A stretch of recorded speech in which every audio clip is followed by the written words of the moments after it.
Hello everyone, I hope आप सब लोग अच्छे होंगे। एक कहावत है, be like eagle don't be like parrot. Why? Eagle is silent and it fly very high. Parrot जो होता है वो बहुत बोलता है और ज़्यादा कुछ नहीं करता।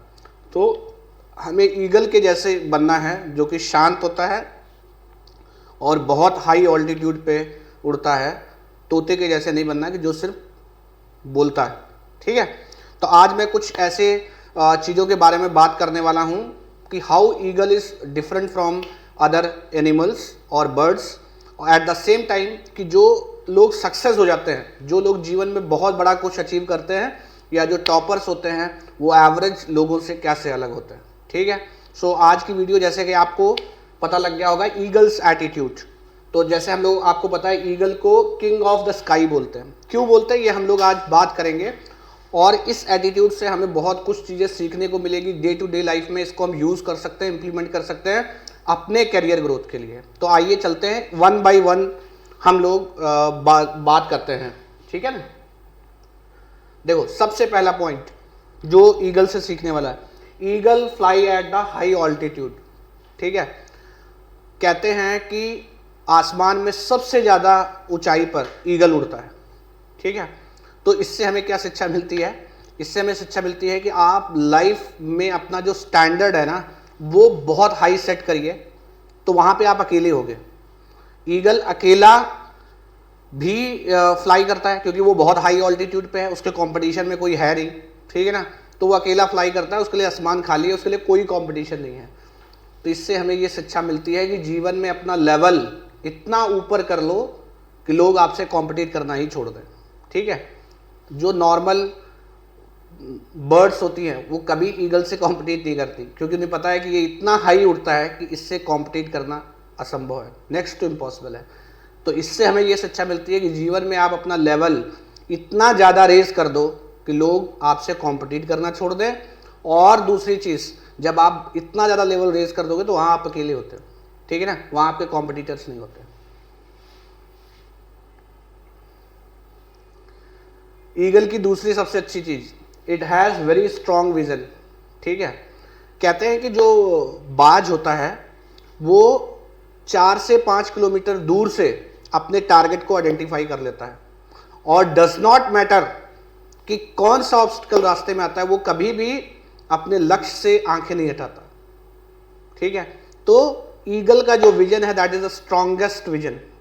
तो इससे आपको ये शिक्षा मिलती है कि जीवन में आपका जो एम है, जो आप करना चाहते हो, जो आपका गोल है, आपकी उस पर नज़र ईगल के जैसा होना चाहिए।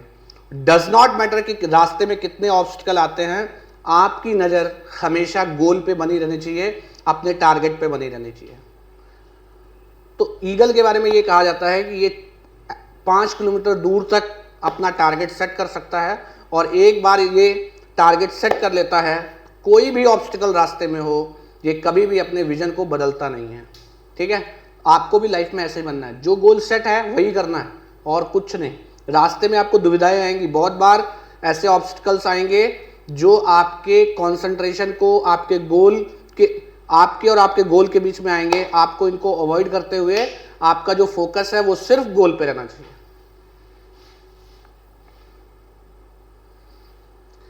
Eagles are fearless and fly alone.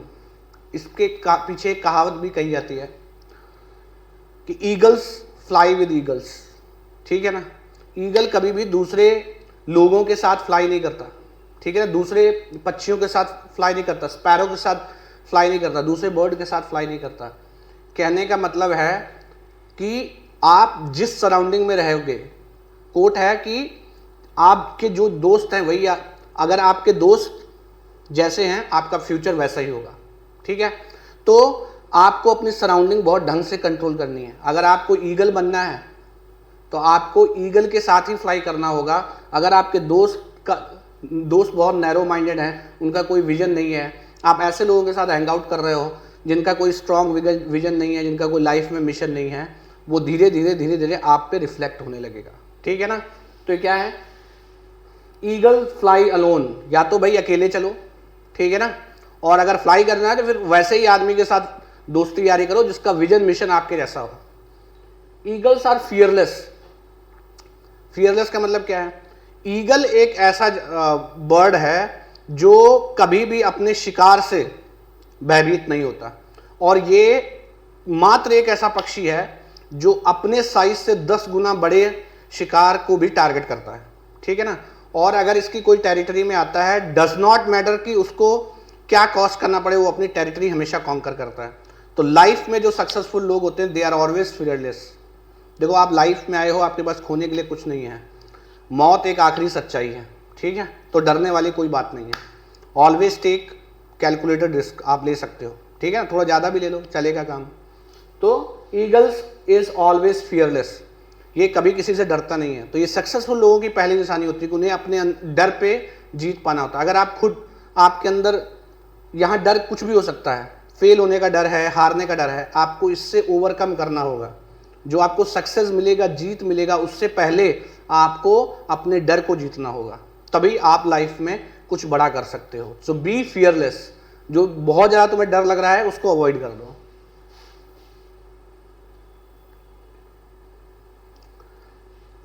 Eagles don't eat dead things. Eagle कभी भी मरा हुआ मांस नहीं खाता, वो हमेशा फ्रेश जो है वो शिकार करता है और उसी को खाता है, ठीक है ना। तो गिद्ध जो है वो डेड मांस खाता है, बट बाज जो है वो डेड मांस नहीं कभी खाता। कहने का मतलब क्या है? ऐसा नहीं आपने एक बार कोई काम कर लिया, कोई उपलब्धि पा ली, ठीक है, आप उसी पे लगे हुए हो। आपको दिन ब दिन नए टारगेट्स बनाना है, नए चीज़ें अचीव करना है, नए चैलेंजेस को फेस करना है, तभी आप ग्रो कर सकते हो। अगर आप एक चीज़ के साथ मतलब अपने को स्टिक कर दोगे तो आपका ग्रोथ रिस्ट्रिक्ट हो जाएगा, आप बढ़ नहीं पाओगे। अगर जो बाज है वो डेड मांस खाने लगेगा तो एक बार शिकार करेगा, 10 दिन तक वही खाएगा, फिर वो अपनी जो चैलेंजेस है, ठीक है, नई नई चैलेंजेस लेने की उसकी जो क्षमता है वो कम हो जाएगी, ठीक है।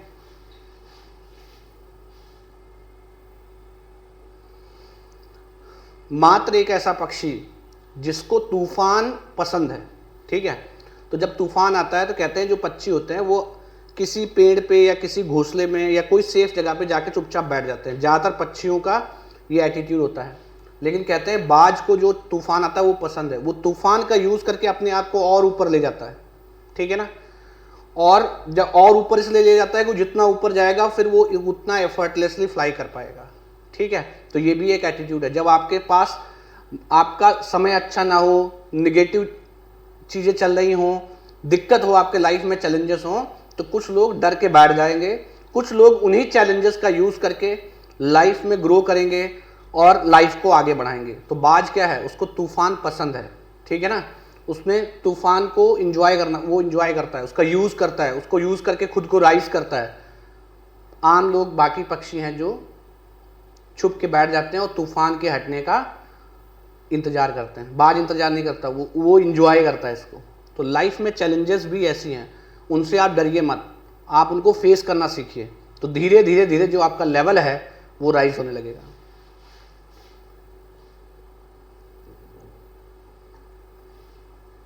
Eagle test before it trust, ठीक है। तो कभी भी इससे एक बहुत शिक्षा मिलती है। करता क्या है, ईगल का एक नेचर होता है, जो फीमेल ईगल होता है वो मेल जो ईगल होता है उसको टेस्ट करता है। तो क्या करता है, जो फीमेल ईगल होता है वो अपने बच्चे को फेंकता है एक हाइट से, और मेल को टेस्ट करता है कि वो कैसे उसको कैच कर रहा है ना। फिर वो हाइट बढ़ाता जाता है, ठीक है, फिर वो ज़्यादा हाइट से गिराता है, फिर मेल को टेस्ट करता है। तो जब मेल जो ईगल है वही वो टेस्ट में पास हो जाता है, तभी फीमेल ईगल उसके साथ मेट करता है, ठीक है ना। कहने का मतलब ये तो एक बर्ड्स का बिहेवियर है, बट इसका रियल लाइफ में क्या मतलब है? चाहे बिजनेस हो, चाहे पर्सनल लाइफ हो, जिसके साथ भी आप पार्टनरशिप कर रहे हो, वो चेक कर लो कि वो ट्रस्टवर्दी है कि नहीं है। ये बहुत इंपॉर्टेंट चीज़ है। किसी पर भी भरोसा करने से पहले उसे टेस्ट करना जरूरी है। ये बाज के एटीट्यूड से आपको समझ लेना बहुत जरूरी है, ठीक है ना। सो टेस्ट बिफोर ट्रस्ट, ठीक है ना। ट्रस्ट करने से पहले टेस्ट कर लो, ठीक है। अगर आप ऐसा नहीं करोगे तो बिलीव मी, मैं आपको अपने पर्सनल एक्सपीरियंस से बता सकता हूँ, आप धोखा खाओगे।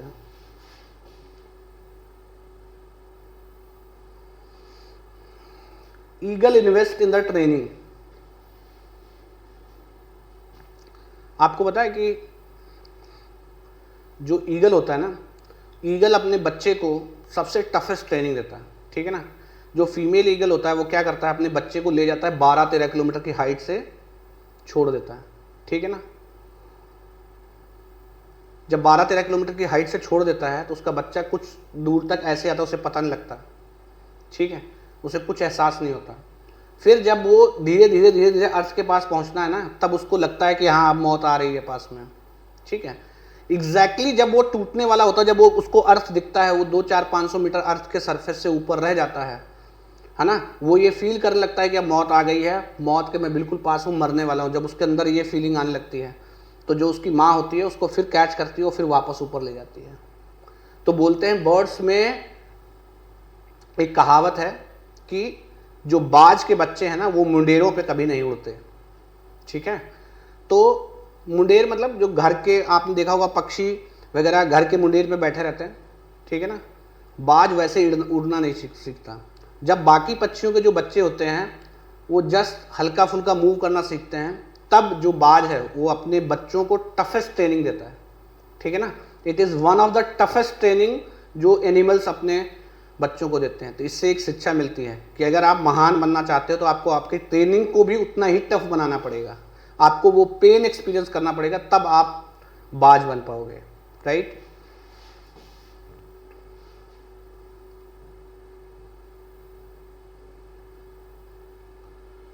तो एक स्लाइड नहीं है बट एक चीज़ मैं और आपको बता देता हूँ।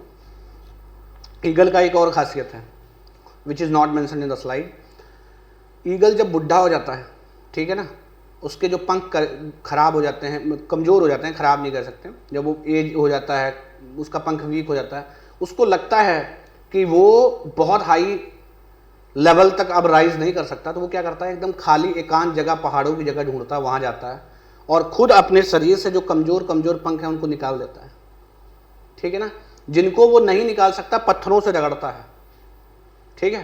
तो ऐसे करके जितने उसके शरीर में वीक पंख होते हैं ना, वो उनको सबको निकाल के फेंक देता है, ठीक है। फिर वो 2-3 महीने इंतजार करता है कि उसके जो नए पंख हैं वो उगे, और फिर वो 2-3-4 महीने बाद फिर निकलता है उस ऑल्टीट्यूड पे उड़ने के लिए। कहने का मतलब क्या है, कहने का मतलब ये है कि हो सकता है कि आप कमज़ोर हो जाएं, आप वो लेवल मेंटेन ना कर पाएँ, तो आपको क्या करना है, वापस जाना है और खुद पे काम करना है और साइलेंटली काम करना है। वो 3-4 महीने किसी से बात नहीं करता, वो 3-4 महीने किसी को जवाब नहीं देता, वो 3-4 महीने लोगों को जस्टिफाई नहीं करता, वो 3-4 महीने सिर्फ तैयारी करता है फिर वापस फिर से अटैक करने का, ठीक है। तो जीवन में ऐसी स्थिति आएगा जब आप लो पे हो जाओगे, जब आप कमज़ोर हो जाओगे, आपको लगेगा सब कुछ खराब चला गया। आपको क्या करना है, दुनिया को बिल्कुल छोड़ के सिर्फ खुद पे काम करना है। आप खुद पे काम करने जिस दिन लग जाओगे आपको रिजल्ट दिखना चालू हो जाएगा, ठीक है। तो ये ईगल की कुछ चीज़ें हैं जो मुझे लगता है कि आपको सीख लेना चाहिए, और इससे इन सारी चीज़ों को आप जब डे टू डे लाइफ में इम्प्लीमेंट करोगे, believe me results are going to be wonderful. So I hope कि जो मैंने आपका टाइम लिया है उसमें जो मैंने पॉइंट्स आपको बताने की कोशिश की है, उस पॉइंट से आप समझ गए होंगे कि जो एक एवरेज बंदा रह जाता है और जो किसी भी क्षेत्र में टॉप पे बंदा पहुंचता है उसके बीच में डिफरेंस क्या है, या दूसरी भाषा में कहो कि जो नॉर्मल पक्षी हैं और जो बाज है उसमें क्या फ़र्क है, और बाज को किंग ऑफ द स्काई क्यों कहा जाता है, ठीक है ना। तो बाज किंग ऑफ द स्काई बना, कैसे बना, वैसे ही अगर आपको राजा बनना है तो आपको बाज की कुछ चीज़ें अडॉप्ट करनी पड़ेगी अपनी डे टू डे लाइफ में। Bye bye, take care.